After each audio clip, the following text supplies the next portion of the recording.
Australia is the greatest nation on earth, and at the referendum last year, Australians told the elites they want to keep it that way. Is 2024 the year mainstream Australians continue to secure our way of life, or will the elites strike back? In Season 3 of Australia's Future, former Prime Minister Tony Abbott will share his unique insight on the future of the Australian way of life.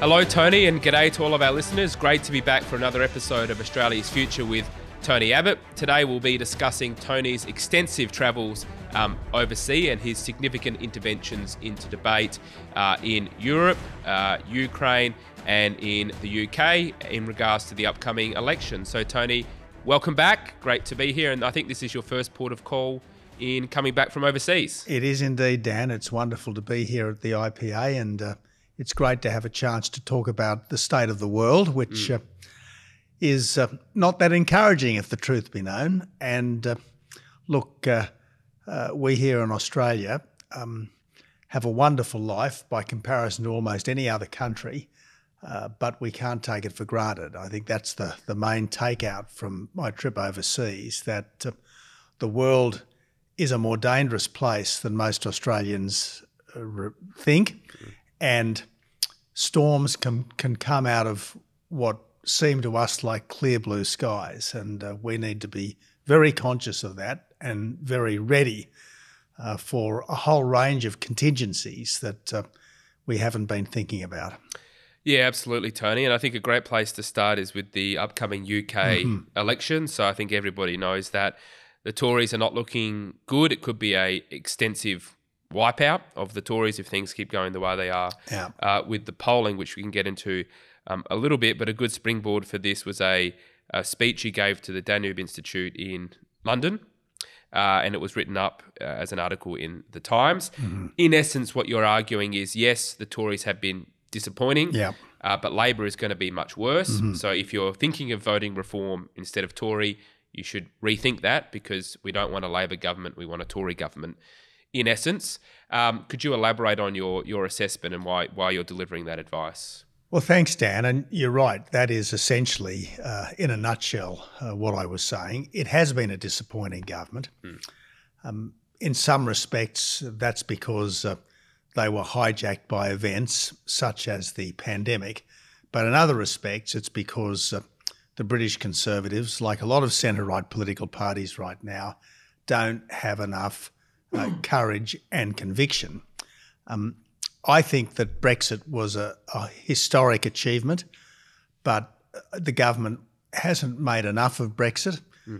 It hasn't sufficiently exploited the freedoms that Britain has to reduce its taxes, to reduce its regulations, to strike out on its own in the wider world. The government certainly hasn't kept legal or illegal immigration under adequate control, and people are understandably disappointed, in some cases extremely angry. But as you and I have often said, Dan, politics is a binary choice. It's not normally a choice between good and great. Sometimes it's not even a choice between good and bad. Often enough, it's a choice between bad and worse. And in this case, you've got a Tory government which could have been better, but which I think would be better in another term, with Prime Minister Rishi Sunak having a mandate of his own and the self-confidence which comes with that. Or you're going to have a Labor government, which I think would be Anthony Albanese on steroids. Now, let's think of Anthony Albanese pre-election. The Labor Party leader was saying then that he was safe change. Nothing much is going to change except the identity of the guy in the lodge. Vote for us and real wages will go up. Vote for us and your power bills will drop by $275 per household per year. We all know that as soon as he got in, the identity politics obsessions, the climate obsessions of the contemporary Green left meant that power bills started going through the roof. We immediately had this very divisive campaign for a voice to Parliament, which thankfully was beaten. But what we have is a government which frankly got in under false pretences, and I think that the British Labor Party is doing much the same thing. Sir Keir Starmer, he presents as a steady kind of a person, but he has exactly the same kind of problems on his backbench as Labor here in Australia has. A lot of them are very culturally Marxist. A lot of them are, frankly, out-and-out socialists. There will be bans on oil and gas in the North Sea. There will be further insistence on unreliable power. There will be an attempt to get closer to the EU, maybe even to slink back into the EU.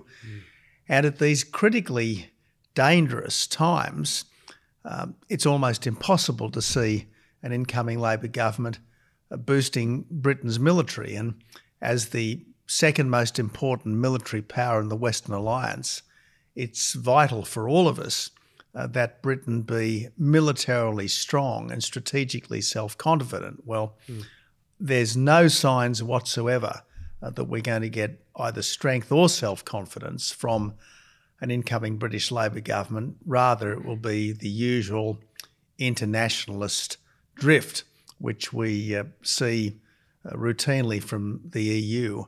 So it is a somewhat dispiriting prospect. I know Nigel Farage pretty well. I think that he's a very strong individual. He's a great campaigner. But my message to the people of Britain was, well, by all means, find a way of letting the Tories know that you think that they could have done better. But please do not end up punishing your country in a bid to punish the Tories. And that's the problem with voting reform. You are not going to get a Reform Party government.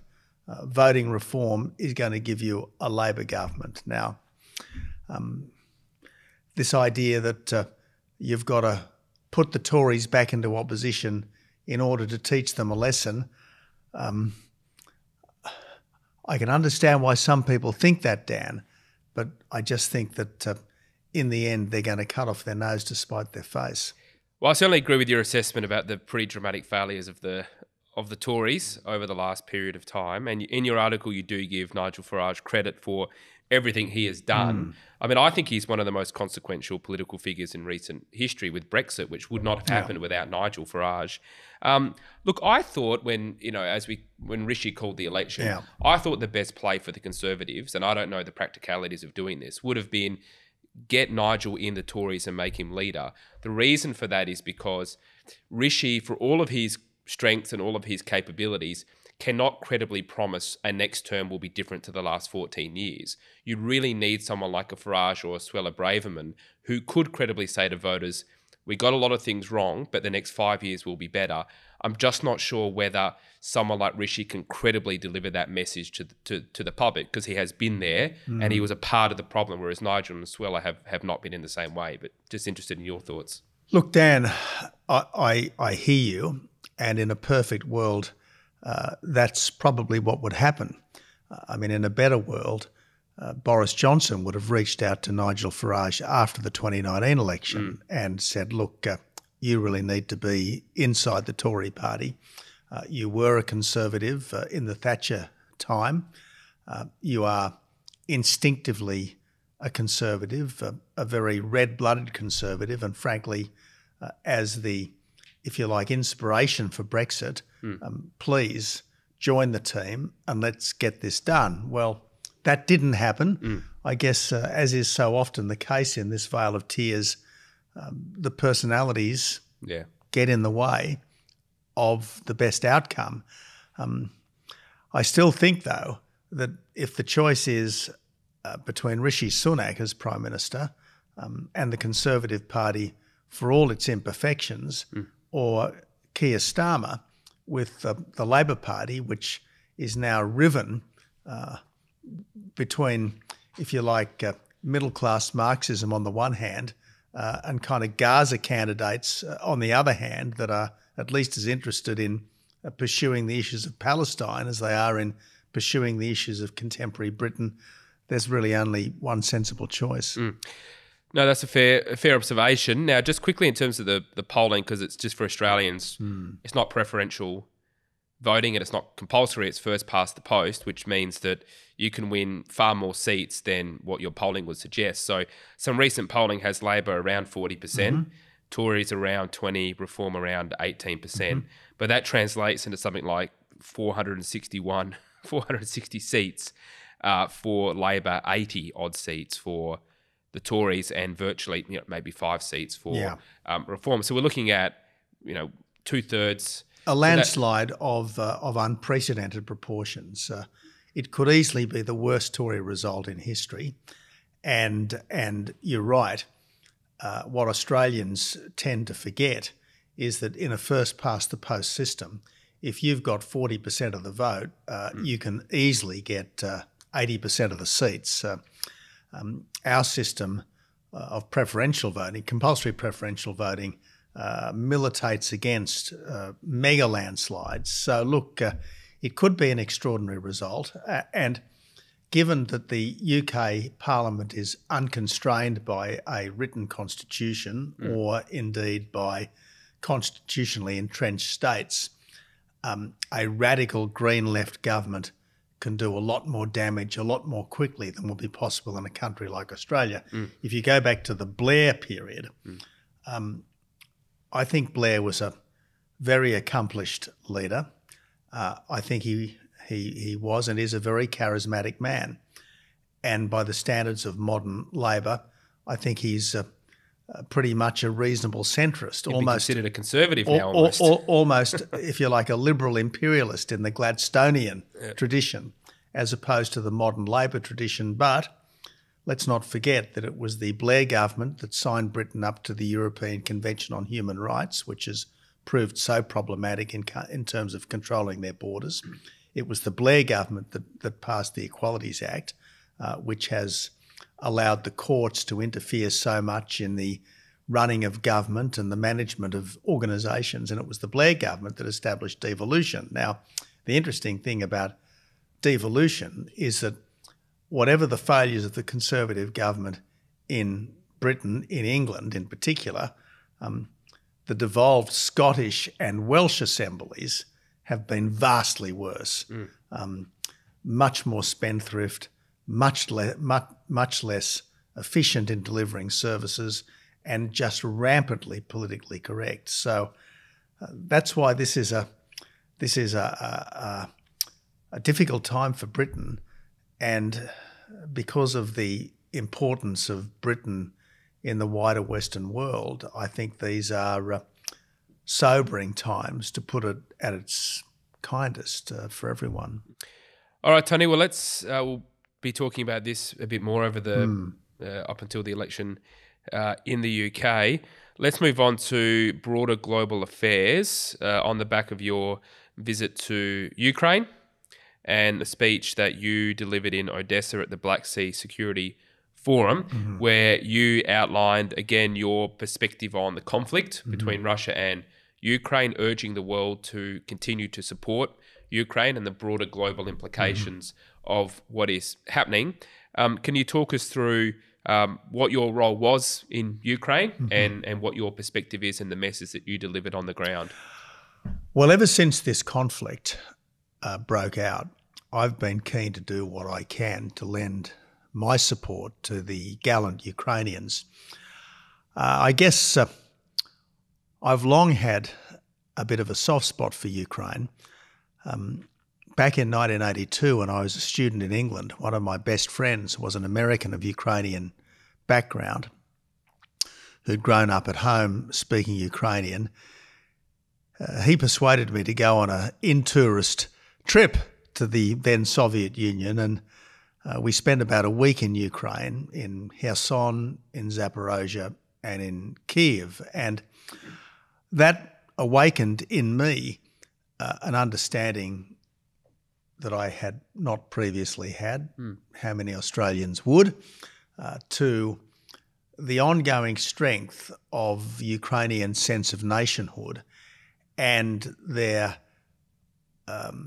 determination to take charge of their own destiny. Mm-hmm. And interestingly, the friend in question, who at the time was a hotshot young corporate lawyer in New York, as soon as Ukraine became independent in the early 90s, he went back to Ukraine, and he's been largely living in Ukraine, along with one of his brothers ever since. So I guess that gave me a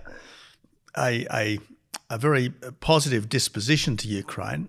Then back in July of 2014, when a Russian missile battery shot down MH17, killing 298 people, including 38 Australians, I had a lot to do with then President Petro Poroshenko, and frankly, Australia was very well served by the then Ukrainian government, which moved heaven and earth to try to ensure that the bodies were recovered, that the crime was investigated, and that due respect was shown to Putin's initial Australian victims. So all of that, I guess, disposed me very positively to the Ukrainians. Back in 2014, that was really the opening stage of Putin's land grab. He bit off the Crimea and some of the Western Donbass, and what happened on the 24th of February 2022 was his grab for the rest of the country. I think that the conduct of the Russian military has been pretty depraved. We've seen hideous atrocities take place in towns like Busha. We've seen absolutely diabolical bombardment of cities without compunction for whether these were civilian or military targets. I think Russia has behaved abominably here. This argument you sometimes hear that somehow the Ukrainians provoked the war, utter complete nonsense, utter complete nonsense. This idea that somehow it was NATO's fault because NATO toyed with the idea of admitting Ukraine. Wrong, wrong, wrong. All of the countries in Eastern Europe have been desperate to get into NATO because they know from bitter historical experience that Russia is still bent on imperial expansion. Mm. And the famous shirt front incident between me and Putin, when he basically grabbed me physically and said to me, "You are not a native Australian, but I am a native Russian," was his way of making it absolutely crystal clear that as far as he was concerned, he was on a mission from God, as he saw it, to recreate the Russia of Peter the Great. And so should he succeed in Ukraine, all the countries of Eastern Europe will be in his firing line. Moldova, Georgia, the Baltic states, Poland, because this is what he sees as his personal destiny to recreate Greater Russia. So these are extremely difficult times. Yes, it's good that the Americans finally relented and approved that big new package of assistance for the Ukrainians. The Ukrainians were running very short of ammunition for quite a period there. That's now improving, but still it enabled the Russians to gain significant ground in the eastern Ukraine. And frankly, I'm embarrassed, even a little ashamed, that Australia hasn't done more to help. Yes, under Scott Morrison, we provided 100 Bushmasters. Yes, at the beginning of the Albanese government, we agreed to help train the Ukrainian infantry in Britain. But since then, there's been almost nothing. We have about 1,000 Bushmasters, some hundreds of which we could readily make available to the Ukrainians. We have about 1,000 Hawkeye light armoured vehicles, some hundreds of which we could readily make available to the Ukrainians. Shamefully, instead of giving them the Taipan helicopters that came out of service last year. We stripped them and buried the airframes. There was a request over the northern winter for coal to help keep the lights on in Ukraine, and presumably because of climate obsessions, we wouldn't even meet that. So the final point I should make, Dan, is that most countries pulled their ambassadors out of Kiev when the war started. 70 of those ambassadors have gone back. You know who hasn't? Australia. Australia. The Australian ambassador to Ukraine is still cowering in Warsaw. Now, I don't think this is the fault of the ambassador. This is the fault of the government. And as we see constantly now, this is a government which is almost neuralgic about giving offence to dictators. And yet sometimes, out of simple self-respect, we have to do things that dictators won't like if we are to remain a robust sovereign nation. Well, there's a couple of things there, Tony. You mentioned NATO, and you argue that there should be a guarantee that NATO will, that Ukraine will enter NATO, so as to discourage future adventurism. There are some who have argued that, NATO had made commitments on a number of occasions not to move. Completely false. Not to move eastward. Completely false. So, look, this is a sort of a zombie lie.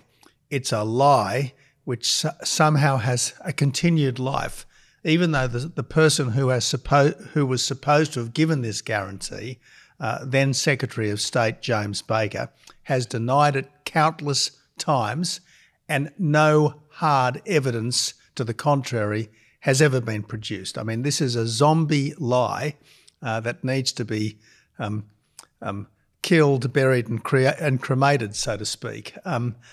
It's simply not true. It's simply not true. What did happen in Budapest in 1994 was a memorandum of understanding between the United States, the United Kingdom, Ukraine and Russia to protect forever Ukraine's territorial integrity. And indeed, it was on the basis of those guarantees that Ukraine surrendered back to Russia the nuclear weapons that had long been based on Ukrainian soil when it was part of the old Soviet Union. So look, this idea that somehow Putin can be excused because there was a breach of an undertaking, it's complete, absolute and utter nonsense.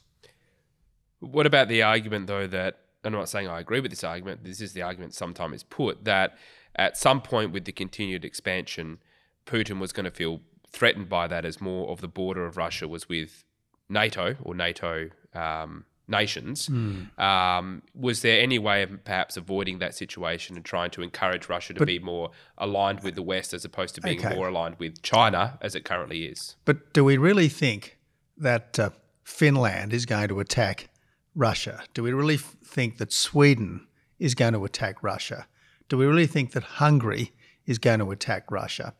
Frankly, do we think that even Britain or the United States would attack Russia other than in extremis after an unprovoked and all-out Russian assault?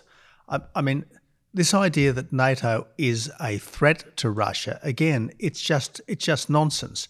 I mean, NATO is a defensive alliance that was created in the late 1940s in response to the armed occupation by the Soviet Red Army of all of the states of Eastern Europe.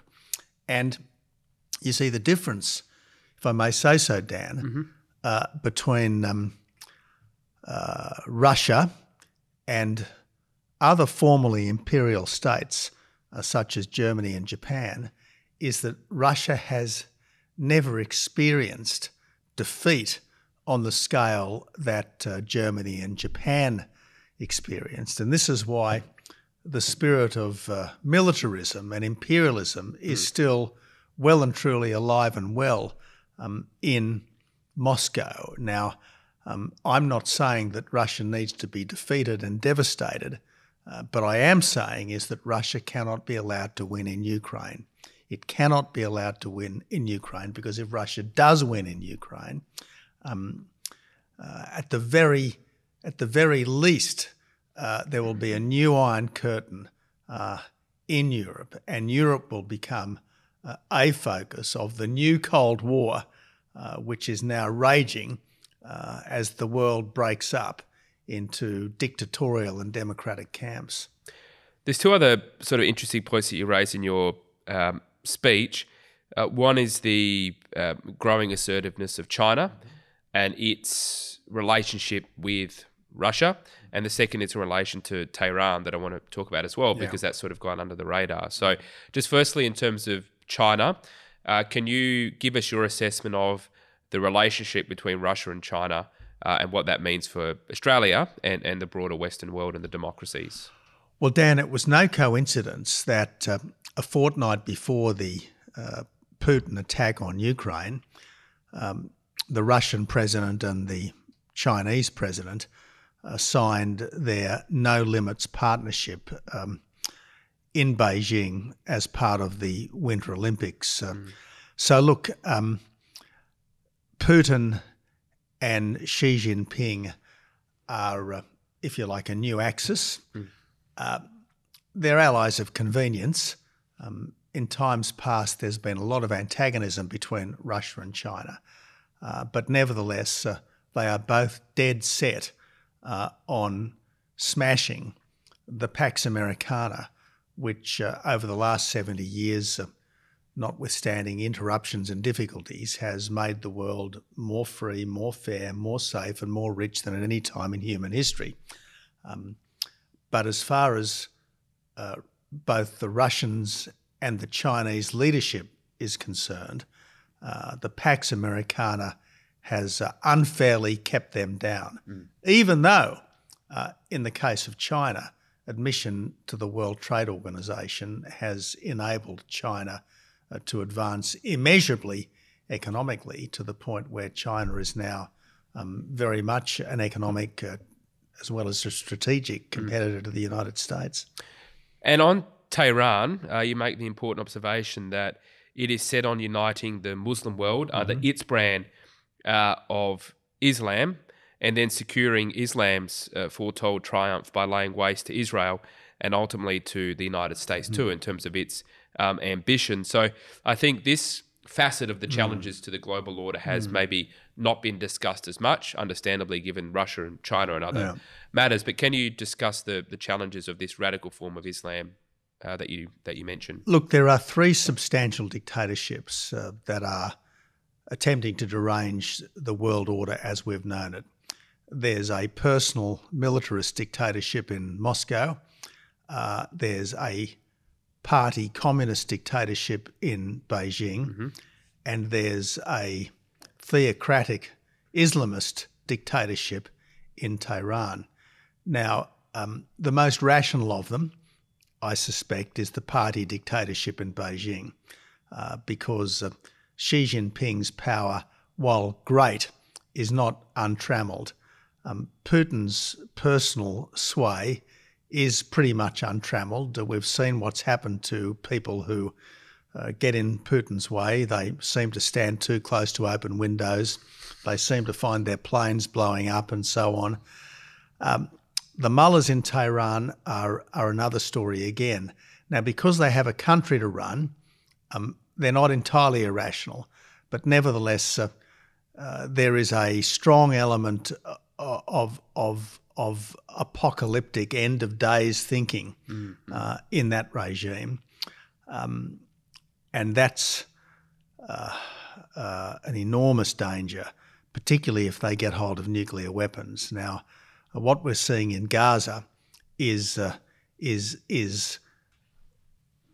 perhaps not being moment by moment orchestrated by Tehran, but Gaza and Hamas are a Tehran client.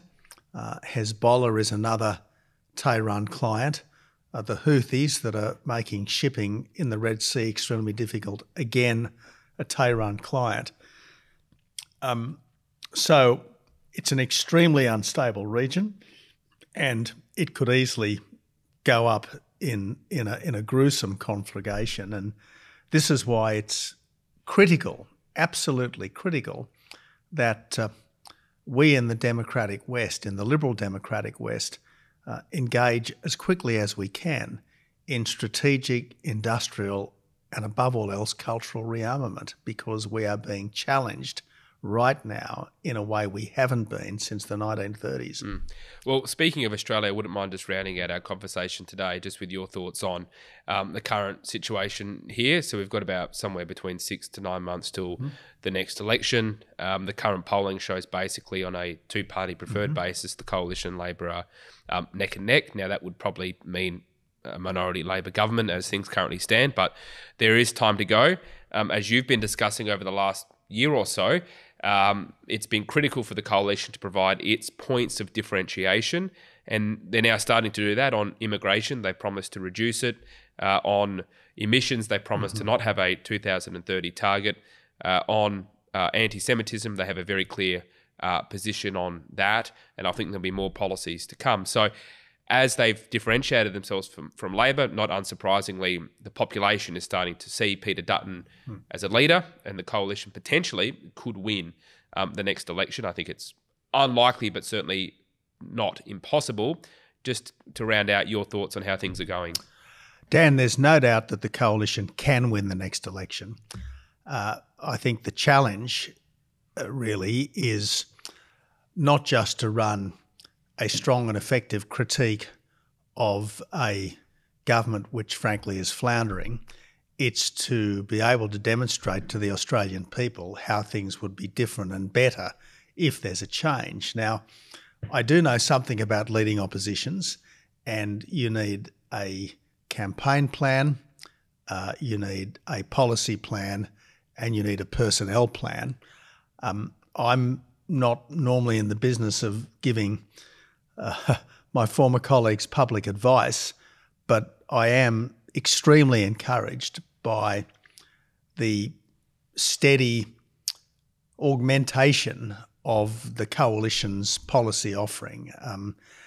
You don't need to be able to give chapter and verse on everything from opposition, but on the key issues, you've got to be able to tell the public how it's going to be different and better. And then you need to have, I suppose, a very clear direction of exactly what you want to do in government, and have the self-confidence in order to drive the public service to make it happen. Because what we've seen to some extent in this country, but to a much greater extent in Britain and America, a kind of a leftist bias in the administrative state, frustrating the actions of the elected and accountable government. And this is one of the reasons why so many people are so disillusioned with politics generally, and are in some cases even starting to become a little bit disillusioned with democracy itself, because they think it doesn't matter who you vote for, the politicians aren't really in charge and can't really make a difference. Well, Tony, we'll end on that note. And again, I really appreciate you coming in after a few weeks overseas to talk to us first and talk to our listeners and viewers first. So greatly appreciated, and looking forward to chatting again in a couple of weeks. Me too, Dan. This is a production of the Centre for the Australian Way of Life at the Institute of Public Affairs. To find out more, visit australia.ipa.org.au.